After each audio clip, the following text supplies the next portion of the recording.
Niyaya nga ako ng sugar daddy ko na sumama sa lakad niya. O diba, ang hinhin ko dito sa suot ko. Maglalaro muna ako ng tinutinuan dahil pupunta kami sa Campo Crame. Shoot, Mare, may lisensya na kasi siya kaya iba na yung ipuputok sa akin.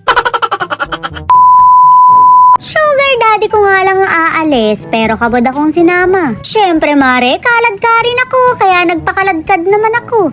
Ring at nakapa as long as live pa ako dahil sa Campo Crame daw ang punta namin. Nakakahiya naman kasi kung magsasarap-sarapan ako dun. Pero parang mas nakakahiya pa rin pagkain ang hit ako dun. Mare, napagkainit kasi nitong suot ko.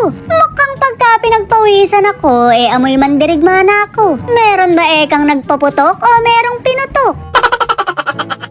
Tamang hintay lang ang Disney Princess para ipagbukas ng pinto. Kaso Mare, hindi nga pala uso sa kanya yun. Sa pagbubukas lang naman ng zipper mainam yan, kaya wag na nating asahan. Okay na rin yun basta't pinagbuksan. At least naman Mare, gentleman pa rin. Hoy, wag ako, mas gusto mo nga yun. Oh, ba't yan sasakay? Ay, hindi ba ako Disney Princess? Hayop ka, pasahero ko. Pasahero nga ang atake ko ngayon at hindi passenger princess. Magpapadrive pala siya dahil hindi niya kabisado ang Maynila. Kaya naman dito muna ako pinatapon sa likod dahil siya muna ang passenger princess. Sayang naman Mare, hindi ako makakataban sa cambio. Matutulog na lang ako para makapag-beauty rest ako. Ay, sorry Mare, rest lang pala dahil wala namang beauty.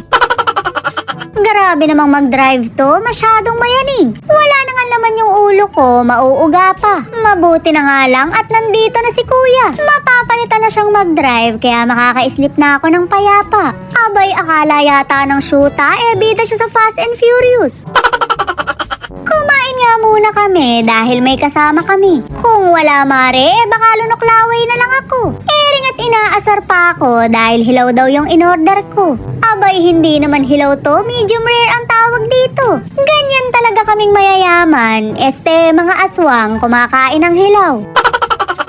Mare, sa susunod daw buong baka na yung orderin ko. Huwag ko na raw ipaluto at kagating ko na agad. Wala ka talagang kaalam-alam sa pagkain ng medium rare na steak. Napakasarap kaya nito, lalo na yung large steak. May XL pa nga nito, ganun ko to kakabisado. O diba, bigla mo na lang ginawang size ng damit, kabagok mo nga. Ba't mo siya dry? Oo, gusto ko ng dry. Gusto ko ng dry. Ay, hindi ka Pagkatapos nga naming maglaitan na may konting kain, lumarga na kami. Okay pa naman yung amoy ko, hindi pa nanununtok. Mukhang lalabas naman ako ng Campo Crame nang hindi na memerwisyo. Hindi rin naman kami magtatagal dahil kukuhanin niya lang yung ID ng LTAP. Magkakalisensya na nga siya, kaya magkakabengbeng na rin siya. Shoot, Mare, hindi na rin pala ako pwedeng luluko-luko.